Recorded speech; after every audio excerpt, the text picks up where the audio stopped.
We'll be brief. If we can gather up right down here, I will be brief. As you know. What are you laughing at, Vienna? Oh, wherever. Up there is fine too, yeah. If you can hear me, can you hear me? Yeah, it's like a pulpit, isn't it? Yeah.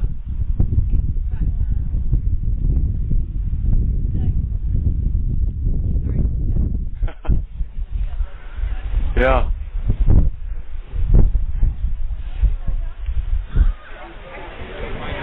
Gather around over here. I will be brief, as always. Yeah, that's.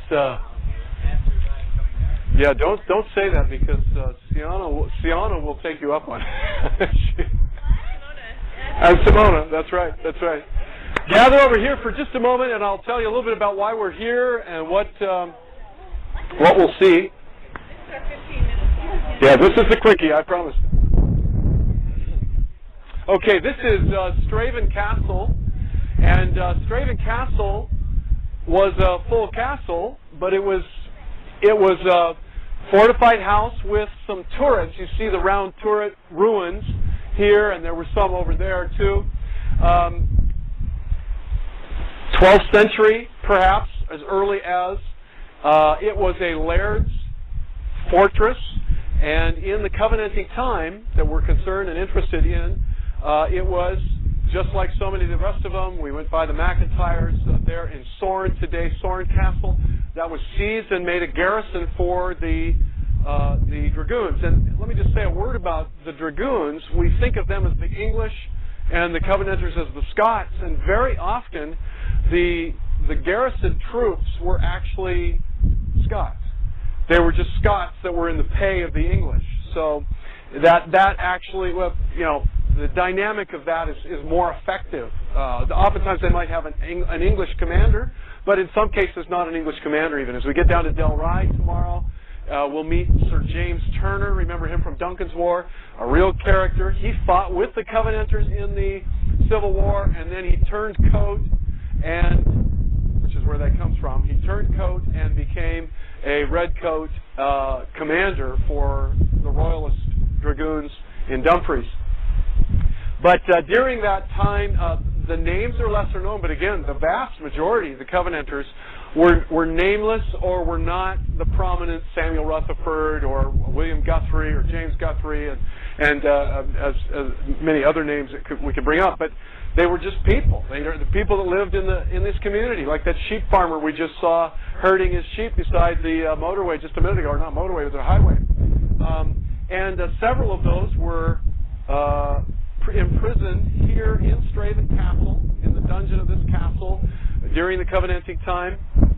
And then there was at least one execution here in the castle, Straven Castle. Now again, the significance of Straven Castle for the Crown and Covenant trilogy is that I chose for the fictional character Fiona McKeith, who married Jamie. You remember that, Jamie? Who in Guns of the Lion, what has their surname become for that site? Crookshanks. That's a Cadbury bar right there, Vienna. Crookshanks, and you remember why it was Crookshanks, because of course he had broken his leg and he was crippled. He could walk, but it was a awkward walking.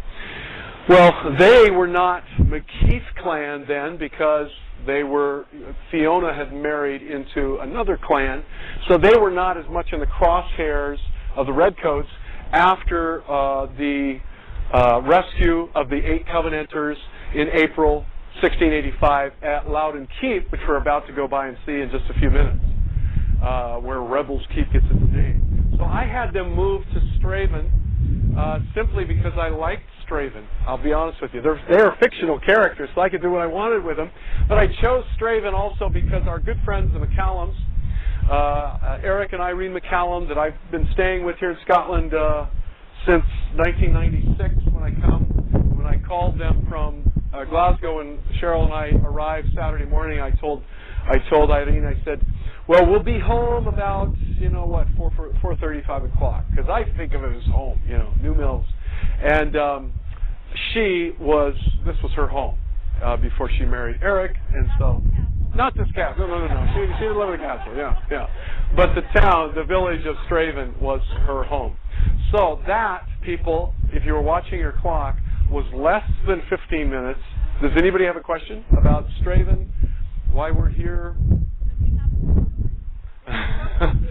So, Mary Lynn, you're just trying to get me to go over the 15 minutes, and I am not going to do it.